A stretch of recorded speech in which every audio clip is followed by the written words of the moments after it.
Well, after a 5-week election campaign, millions of Australians are casting their ballots to decide who will lead the country for the next 3 years. Polling booths are now open across most of the country, but a record 8.5 million people have already cast their ballots in early voting this election. And that hasn't stopped candidates from making their final case to undecided voters this morning. Prime Minister Anthony Albanese is seeking to be the first Prime Minister to win consecutive elections since John Howard. Mr Albanese joined us earlier here on Weekend Breakfast to tell us why Australians should give Labor a second term.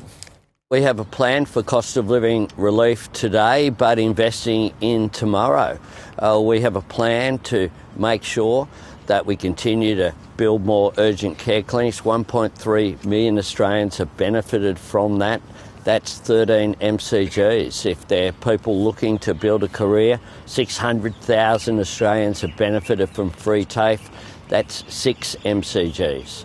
And for every single Australian taxpayer, all 14 million of them, that's 140 MCGs full, will get a tax cut.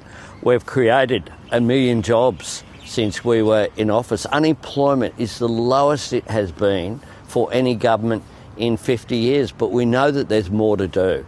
But if we get it right, if we are optimistic about Australia's future, including acting on climate change and the opportunity it represents, not just the challenge, then we can be incredibly successful.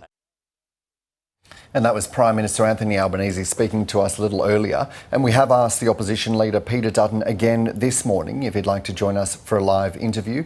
His media team have declined. Well, we have reporters at polling booths all over the country today. We have Ariana Levy, who is in Brisbane for us this morning. We also have Rachel Merritt, who's in Adelaide. Ariana, I want to come to you first. You are in the seat of Rankin, which currently belongs to the Treasurer, Jim Chalmers. Is he feeling positive today, do you think? Well, let's go find out actually, Fauzia, because we're actually right here where Jim Chalmers is currently about to vote, and of course the Treasurer. Good morning, Jim. How are you going? How are you feeling this morning?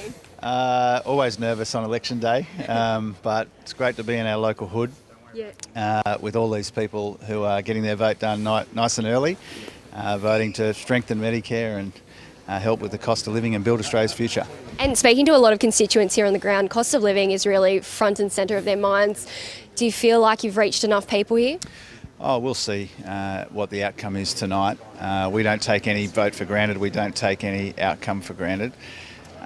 We know that people are under pressure. That's why we're helping with the cost of living. We're actually the only party going to this election with lasting cost of living help, and that's one of the differences. Yeah, definitely. And you're about to vote. Any other plans for the rest of the day? I'll be here for a bit and later on I'll be on the ABC panel with some of your colleagues and counterparts, and I'm looking forward to that too. Can't wait. Thanks so much, Mr. Thank you. And certainly the seat of electorate of Rankin actually in particular is held on a margin of about 9.1%. It is considered fairly safe here, but lots going on, and really it's interesting actually this morning being here in Queensland because a record number of constituents have actually pre-polled, more than 1.5 million Queenslanders, and that is significant. It's record breaking in fact, and the reason for that is because there has been a little bit of campaign fatigue, as you can imagine, and also this weekend in particular for Queensland it is chockers packed. We've got Magic Round, we've also got here in Brisbane as well as the federal election here today, and of course it is Queensland's Labor Day weekend as well. It's a public holiday, so lots of people have already pre-polled in anticipation of that. Yeah, totally understand that. But, you know, apart from Rankin, what are the other seats that we should be looking out in Queensland?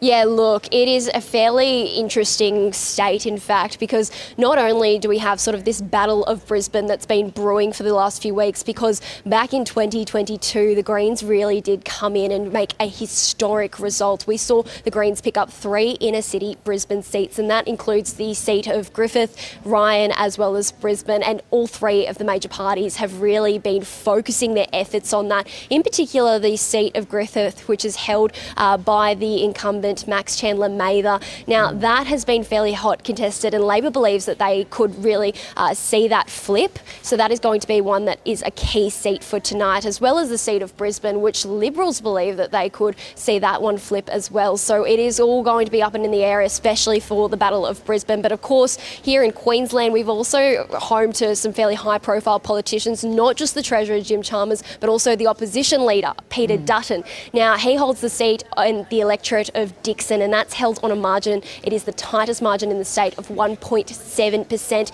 And really, the Labor candidate there, Aileen France, has been coming in fairly hot. She's been campaigning very hard for the last year or so, door-knocking in particular, and she believes that she's got quite a fair contest for tonight. So it is going to be a fierce fight in particular.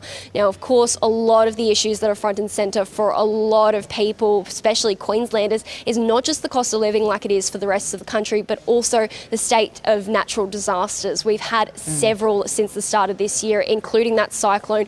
People are looking towards how exactly their federal government will be able to help them in the future, not just for that immediate sort of short-term relief, but the long run as well. So that is going to be front and centre of a lot of minds. All right, that's Ariana Levy there with the picture from Queensland. Let's move to South Australia now, and all eyes are on two marginal seats in particular. Rachel Merritt joins us now from Norwood Primary in the seat of Sturt. Talk to us about these key seats at play in the election, Rachel.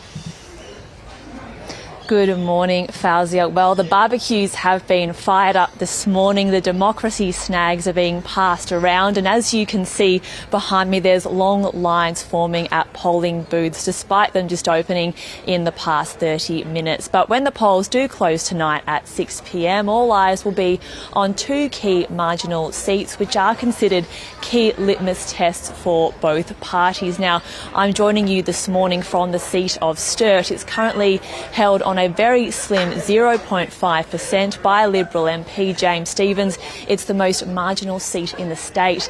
Now, he is being challenged by Labor MP Claire Clutterham, but it's not just a two-party race here in Sturt. There's the addition of the Greens in the last election. They picked up a 5.2% swing towards them.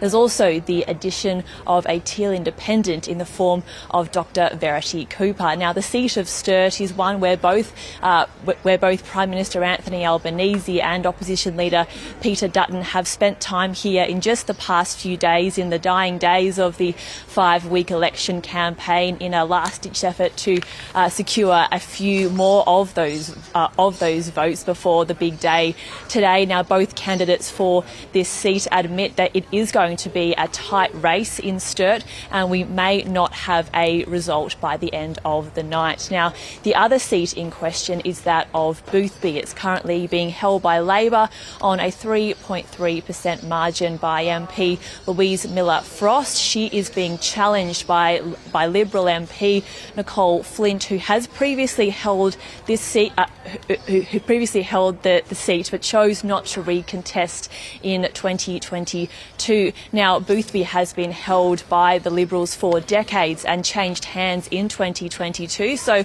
we'll wait and see whether Labor can maintain its strong hold on Boothby.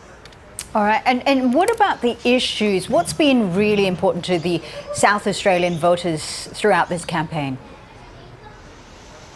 Fauzia, by and large, the issues front of mind for South Australian voters have been the same ones which are being considered by voters across the country as they head to the polls today. There's the cost of living, the supply of housing, energy, migration, childcare. Speaking to voters during the course of the election campaign, much of their concern has been focused on the next generation. They're concerned that their children won't be able to crack into the property market.